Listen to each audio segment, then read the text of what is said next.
नवरात्रि में क्यों नहीं होती शादियां? जाने दुर्गा पूजा से जुड़ी मान्यताएं। नवरात्र में सभी शुभ कार्य संपन्न किए जाते हैं, लेकिन इस दौरान शादी नहीं होती है। दरअसल शास्त्रों में नवरात्र में शादी जैसे मांगलिक कार्य को अच्छा नहीं माना गया है। इसके अलावा कलश में उपजने वाले जौ से लेकर कन्या भोजन से जुड़ी भी कई मान्यताएं हैं। पंडित शशिभूषण पांडेय बताते हैं कि इस साल शारदीय नवरात्रि रविवार से शुरू हो रही है। इस बार माता हाथी पर आ रही है।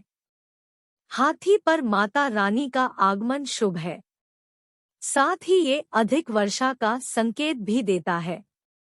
पंडित शशिभूषण बताते हैं कि नवरात्रि को यूं तो शुभ कार्यों के लिए शुभ माना जाता है।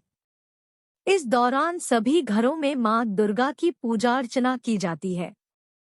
नवरात्रि में गृह प्रवेश, भूमि पूजन, नामकरण जैसे शुभ कार्य भी किए जाते हैं।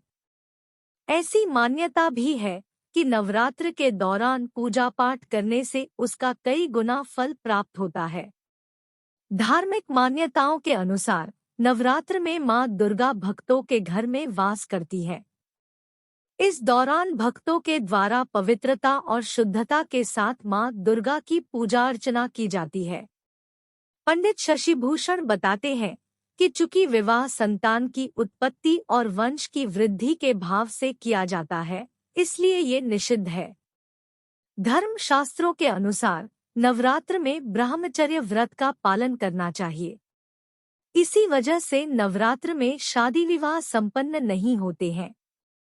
दुर्गा पूजा के दौरान 9 दिनों तक पूर्ण पवित्रता और सात्विकता बनाए रखते हुए देवी के 9 स्वरूपों की आराधना होती है। इस दौरान शारीरिक और मानसिक शुद्धता के लिए व्रत रखे जाते हैं। यही कारण है इन दिनों में लोग सात्विक भोजन ही करते हैं और मांसमदिरा आदि से परहेज करते हैं। पंडित शशिभूषण बताते हैं कि ऐसी मान्यता है कि जब सृष्टि की शुरुआत हुई थी तो पहली फसल जौ ही थी।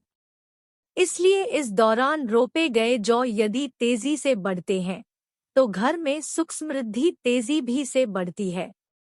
शास्त्रों के अनुसार कुंवारी कन्याएं माता के समान ही पवित्र व पूजनीय होती है। 2 से लेकर 10 वर्ष तक की कन्याएं साक्षात माता का स्वरूप ही मानी जाती है। यही कारण है कि नवरात्रि में कुंवारी कन्याओं का विधिवत पैर पूजन कर उन्हें श्रद्धा के साथ भोजन कराया जाता है।